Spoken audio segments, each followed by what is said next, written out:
Hello everybody and welcome to Benjamin Magnus Plays Crusader Kings II Conclave. Now, this is a couple days post-launch. I did wait for the first patch to come out just because a brand new DLC from a Paradox game does tend to be a little unbalanced, and that did happen with Conclave, so we just waited for a patch before starting a series. Now, Conclave didn't add in a specific area of the game to focus on, not like Rajas or the Horse Lords or anything like that, so we're pretty open about what we're going to play, and I've decided that we're going to do a tribal Norse playthrough. We're going to go old school, back to the old gods, because either on screen or off screen, I've never done a Norse playthrough, and I've never done a tribal playthrough either. So we're going to do three birds with one stone. We're going to do a tribal, a Norse, and a Conclave playthrough up in here. And there's two starts that I'm looking at. It's this guy right here and this guy right here, these two. Just because all of this Scandinavian area is pretty fractured, I wanted to make sure that I went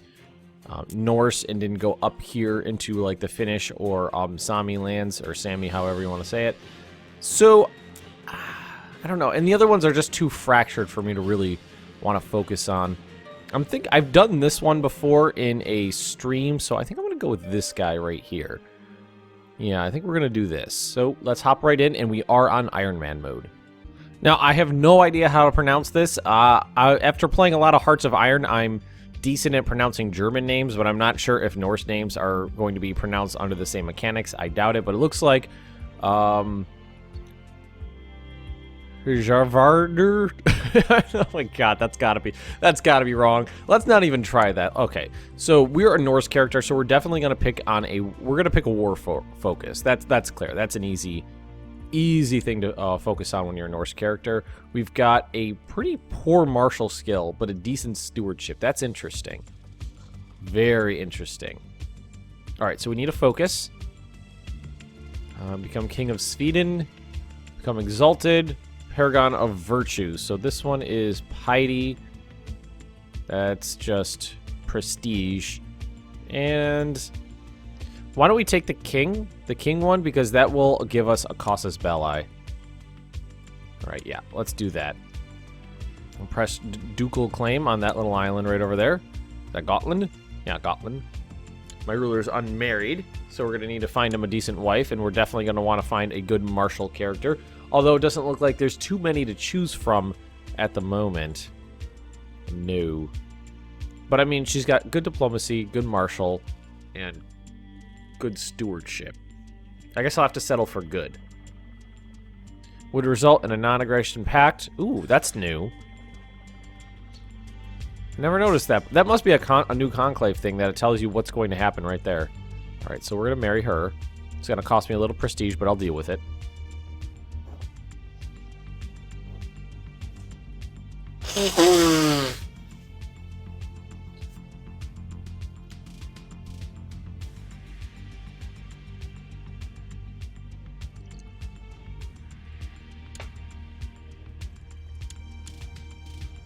So right off the bat, I noticed something interesting right here, that under my children, there's this little fist icon. And apparently that means he's a powerful vassal and wants to be on the council. Now, if we look, I own this one, so these two, and he owns no, I have that one as well. That one's mine. So I have 3 counties out of 5. He has 2. So he definitely is a powerful vassal. Hold the Great Blot. We can create it. Well, we can technically create it, but we don't have any money. So we're not going to be doing that. So let's look at our council. All right. So my son is too young to be on the council, so I'm not sure. Minor titles. Just trying to you know, kind of refresh my memory a little bit and try to figure out what's new here. My council. This is definitely new. Council is content. Force realm peace.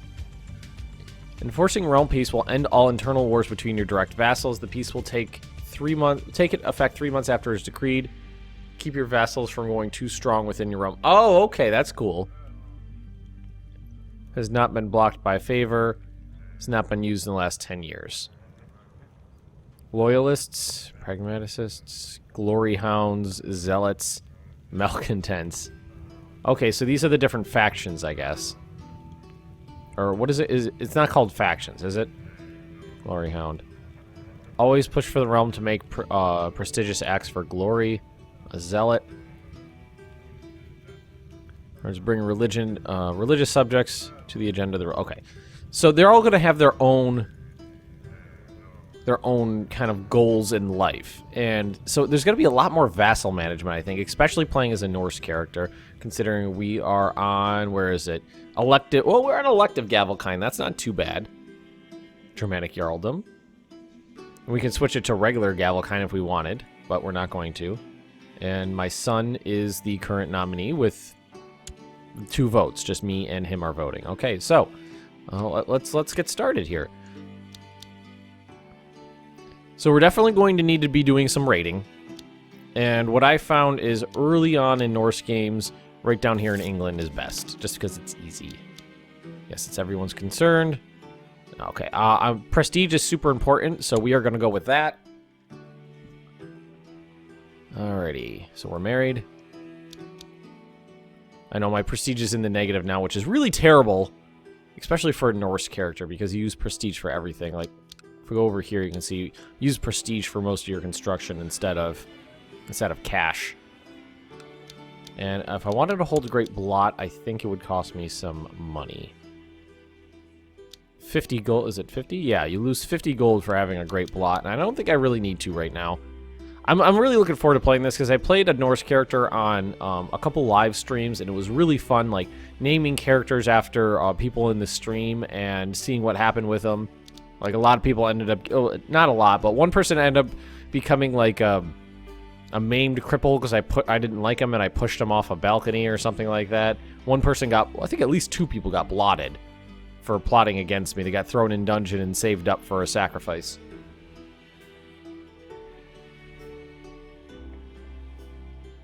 Now, I think I'm going to have to watch out for Denmark down here. Sjælland, or however it's pronounced. I know I have some, at least a halfway decent amount of Scandinavian viewers, so my poor pronunciation will be corrected with time, just like my German was when I started playing Hearts of Iron. Right, now, I am Germanic, so there is the possibility of reforming, but I would basically have to conquer Scandinavia, then move my way down into, like, Northern Europe, because we got this one here, that one there. What do you need? Do you need all of the holy sites, or 3? Retinue size, levy size. Oh, okay, so Germanic units, or Germanic rulers, basically have more troops to work with. I have 1,300 men. Is this guy independent? He is. Pacts. What's Pacts? Religion is Pacts the alliances? A chief. Who are you? Oh, way over there. He's got a pact with an Irish count. I'm not too worried about that. Got 600 men. The only thing is that's a straight. I would take a straight crossing penalty for moving over there, wouldn't I? My first thought is yes. Let's attack him. I have a decent amount of men. Man, that would be terrible if the first thing I did was attack this guy and lost. I don't remember what the straight crossing penalty is. I don't think it's as bad as in some other games. Like in Hearts of Iron, it's like a 95% penalty in like your attacking power or something like that. It's ridiculously huge. Why don't we try it out though? Let's ooh. Infamy. Ooh, that's new. How feared a realm is. Increases above 25%. Nearby rulers might form a coalition. That word sounds very familiar to me, having played EU4. Infamy increases when a realm expands too quickly. The larger the realm already is, the more infamy it will get. Infamy decreases when a realm shrinks, and also decays over time. The stronger the realm is, the slower the decay will be. Okay. Buy a favor. What is a favor? See, I don't know what that is. I don't know what a favor is. Let's just declare war on him. What is this? Allies. Oh, okay. It'll show you who's going to join in. I have a de jure claim on Gotland. So let's send that off. Raise up our troops. We're going to get them together over here. And we're just going to attack him. We're going to make sure we have decent leaders. Merge this together. 12, 8, and 0. So let's sort this by martial and get decent characters in here. 8, that looks like... Oh, no, that's a 15 right there. Oh, wait, that was that guy. All right. I like to put myself in the center. Well, let's put myself on a flank. And then we'll put this guy who's really good in the center. And then right there. Okay. 10, 15, and 12. That seems good. And we outnumber them 2 to 1. We got decent leaders, so I think we should be okay. And we'll actually check to see what the straight crossing is. It varies between, let's see, 12.5 and, well, 10 and 20%. It's actually not nearly as bad as I thought it was. That's not bad at all. The casualties were actually very low. I think I lost 15 men and he lost like 100. Alright, so Shattered Retreat. That's new. Shattered... It looks like they're bringing a little EU4 into this. Because before what would happen is they would lose their morale, they would retreat out, and then you can easily crush them in the next province. It looks like Shattered Retreat is the EU4 mechanic where they would retreat to like near a nearby safe haven.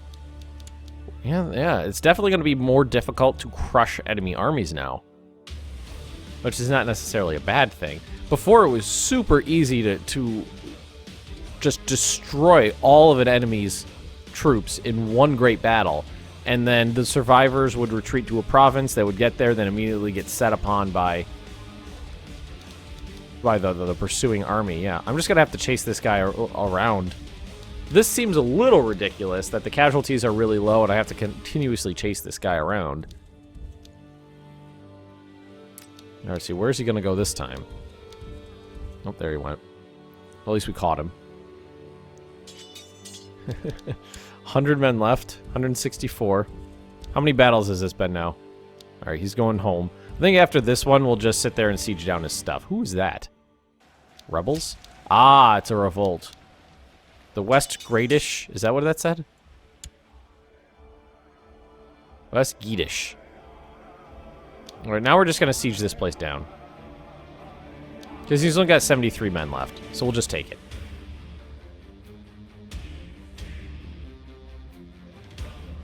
I mean, he's not going to be able to do anything with 73 men. Alright, good. 100% war score. Actually, 100%... Wow. I wonder if they changed how the percentages work, because that seems high for occupying... I thought I'd have to take them all... Well, was that the only one? Ah, that was the only holding. That's why. Okay. I thought there was more holdings. Let's end. Alright, so this is mine now. Well, it's not mine. He's my vassal now. I'd like it to be mine.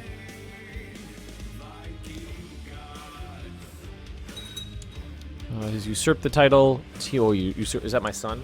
No. Who was that? Well, I have no idea who that was. So this guy's gotta hate me. Powerful vassal. He's a powerful vassal just because of the number of counties I have. I have a small number of counties. So, like, there's 6 total. 1, 2, 3, 4, 5, 6. And I own 1, 2, 3. And he owns 2. So that would make him the 3rd most powerful vassal. So, technically, yes, he is a powerful vassal, but not really. Let's go to my council. No. If we go to vassals, okay. I'm assuming the little red hand means he's pissy. Angry for not being on the council. Don't care. That's a thing. Don't care. Cost me 50 prestige. He'll hate me and other vassals by 15. That's not too bad, actually. And it won't let me, though. Must have a special revoke reason if we have a truce. Tribal organization allows... Okay, so... Ah, my tribal organization's too low. This is definitely new, too. It seems like there's a lot more laws. Or at least they've been organized differently. No council laws available. Increase your tribal organization in order to unlock them. So these are my inheritance laws. Nah, that's not going to change at all. Realm laws. Tribal organization. Empowered council. War declaration committee. Okay. Ooh. I like... Yeah, let's raise up our tribal organization. Status of women. Very interesting. Allows for women to be related to hold the office of Spymaster. Spymaster, Chancellor, Steward. Spymaster, Chancellor, Steward, or Marshal. Allows change of gender preference laws. Females do not incur negative opinion modifiers. Okay, so over time you can give women more rights. That's pretty cool. We have to change this. The ability to revoke titles. Admin. Feudal. Okay, what is... It controls the organization, ownership, property, and wealth. Allows additional succession laws. Okay, this is definitely very interesting. The laws section is definitely very interesting. Balanced noble obligations. Okay. So everybody's in the middle right now. And you can switch these up along the sides. That's an interesting organizational paradigm it's got going right here. I like that. It's a very... Now that they know what I'm looking at, it's very clear. Now, let's see. Council power. Right now they are empowered. I can abolish their power. Domain size goes up. Alright, right now the council has the ability to declare war. So they have to approve it? Is that what it is? They have to approve war declarations? That is very interesting indeed. Now this guy's probably a little too... Yeah, he's too powerful for me right now. And this guy might be ripe for the plucking. Because they're rebelling right now. He's a leader of a revolt. They have basically no troops. I cannot declare war. Oh, I don't have a CB. I do not have the casus belli. Belly, belli. I know everybody kind of varies on their pronunciation of that word. Maybe I'll just call it CB. Not pronouncing CB incorrectly. I would definitely like to revoke this asshole's stuff. But I'm not going to be able to. Because I don't have a valid reason. By favor, plot to kill. No, there's not really much I could do with him. Let's take a look at the world. I mean, we haven't been playing for very long at all, so not much should have happened yet. Although, I don't know, things can tend to unfold pretty quickly. What I'm interested in seeing is a unified England, because I've never once ever seen the AI be able to create a unified England. Usually what happens is one person tends to get power, and then everybody dogpiles on them, and it fractures. And then one other person gets power, then everybody dogpiles on them, and they fracture. I've never seen England come into its own with, you know, with the AI controlling it. Okay, that's problematic for me, because now I'm hemmed in on two sides by larger nations. Well, he's independent. Let's see, he's got 1,600 men. You've probably got more than that. No, he's got about the same amount. Military, mercenary bands. Alrighty. Still, you know, they're obviously way too pricey. Now, my options are going to be to go raiding to get some money, or can I, like, skip over these guys and get to other areas? I can subjugate. Council will vote yes. Oh, you could actually see who's going to vote yes and who's going to vote no. That's pretty cool. Subjugate other pagan rulers once in their life. So, I can use the subjugation once. What I would love is for this guy to go to war with somebody else, weaken his army, and then subjugate him. Although, that would leave a powerful vassal under me. Oh, I saw a shattered retreat there. I think I think the wars are definitely going to be a little bit more interesting with the shattered retreat mechanic. Alright, I have a reason to imprison him. That's actually good for me. This is what I like to do if I'm going to imprison anybody. I'll station my troops in their land, like this. This is his only province, so if he raises anybody up in rebellion, my wife is pregos. This is where it would be. Merge. Then imprison him. He rebelled because I had a low probability of that working out. And we can immediately just siege down his land. And this will actually give me a reason to revoke his shit, I think. That's interesting. So if you have a vassal you don't particularly like, deny them a seat on the council so they're more apt to rebel, and then use that rebellion as an excuse to revoke their land. We surrender under these terms. Accept. Alright, so now we should be able to revoke that, right? No? Oh, I don't have the laws to revoke it right now. Okay, right. So I have a reason now. He's a dick. That's that's the rationale behind the decision. He's kind of an ass. But I need to have the appropriate laws in my realm. So I think I'm going to have to get legalism up. Yep. I'm going to need legalism 1. See it right down there. Laws unlocked, low centralization, and title revocation allowed. So, I can't do anything about the titles for a little while still. Which is a bummer. Alright, a son was born. Hraldr. We're actually going to name him Magnus. Alrighty. Probably my next couple kids are going to start getting named after viewers, though, which I'm pretty excited about, because that leads to some very interesting developments. Sweetly, gently molded our bodies together and recreated the familiar feeling of us embracing, touching, loving. Did I just... Ooh! So 10% chance of getting lustful. That's my wife, right? Yeah, okay. Love how I missed thee. The passion overwhelms his heart. There's a 10% chance I'm going to die. Okay. Alright, I didn't die having sex with my wife. That's probably a good thing. I think what we're gonna do is... Ooh, wait. Is this guy independent? I think he granted them independence. No. This land is still connected there. But this one, he's independent. And he only has 400 men. Subjugate him. Send. Perfect. What we're going to do is immediately just dogpile on their troops there so they can't get away. Oh, yeah. At least they put up more of a fight. Casualties and... I did not... Well, I did read the patch notes, but it was a while ago. Battle mechanics. Were the battle mechanics organized? Because casualties seem very interesting to me now. Very interesting indeed. Alrighty. So we're going to try to wipe out his army, which is not nearly as easy as it used to be. Not nearly, but... Ooh, nice. Oh, wait, no. I saw sworded sharp edges. I was like, woo!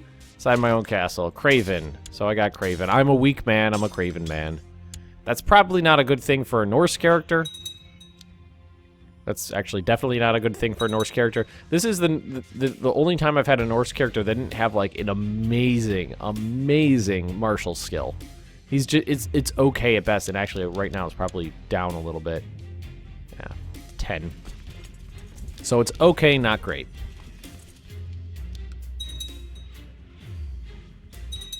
I definitely need to get legal. That needs to be like my priority right now, is to get legalism 1. Because then I can change the laws to revoke titles, and I can reorganize the land as I see fit. Because I personally can hold 6 counties. I'm saying provinces. 6 counties, but I only have 3. Forced demands. Boom. Nice. Alright, so let's disband these guys. Now this kid's definitely gonna dislike me a lot. Oh yeah, he hates me. Had a loss on succession. That's not a big deal. Alrighty, good. Well, we've got a nice little chunk of land now. The problem is that we're not really capable of holding on to the whole thing indefinite-like. And how is my son right now?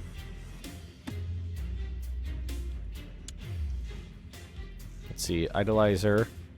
Arbitrary, that's a bad trait. Brooding. So I think that... Education-focused diplomacy. Focuses studies in the ways of diplomacy and statesmanship. Actually, can we change this? No, we cannot. Well, maybe you can. Maybe you have to pick it and keep it for the kid's entire, lifetime while they're growing up. Because I'd like to put it on war focus. It's a Norse character. It needs to be, martial. All right, so let's adopt our marshal's ideas. Military tech spread rate, 100%. Is that going to make any difference right now? Because our tech is basically nothing. Yeah, our tech is basically nothing, so. It's going to take a long time at a gain of 0.4. You know what I forgot to freaking do? Ah, damn it. I knew I forgot something. I'm sure that there's going to be some comments in the video like, Ben, you forgot to, do this, do that. It was this. All right, so let's improve diplomatic relations with this guy. Because he hates me. Train troops in my capital. Build a legend. Monthly prestige. Oversee construction. Sell tribe. Build legend. Scheme. Study tech. Plenty of places to go. We're going to send them to Constantinople. Hopefully we can steal some tech over there. And what do we got left? Build zeal. Monthly piety. Improve religious relations. Or, yeah, let's actually improve religious relations. No, well, that's not as important. Let's just build zeal. Alrighty, folks. I completely forgot to do that. There was something in the beginning I knew I was forgetting, but I couldn't put my finger on it. I was just distracted by all the new Conclave stuff. That was it. I forgot to assign my council's position. Thankfully, I remembered at the end of this episode instead of, letting it go for days and days and days. Alrighty, folks. Raise my name and deeds have met with great success. Oh, small army of warriors, but I don't really have anything to do with them. I can't set them to loot, and we're not at war with anybody right now. Alright, no big deal. Anyway, like I was saying, we're going to end this episode right here. If you have enjoyed it, just drop me a like, leave me those comments right down below, and if you're interested in more Benjamin Magnus Plays Crusader Kings II, just subscribe to this channel, and I will see you guys next time.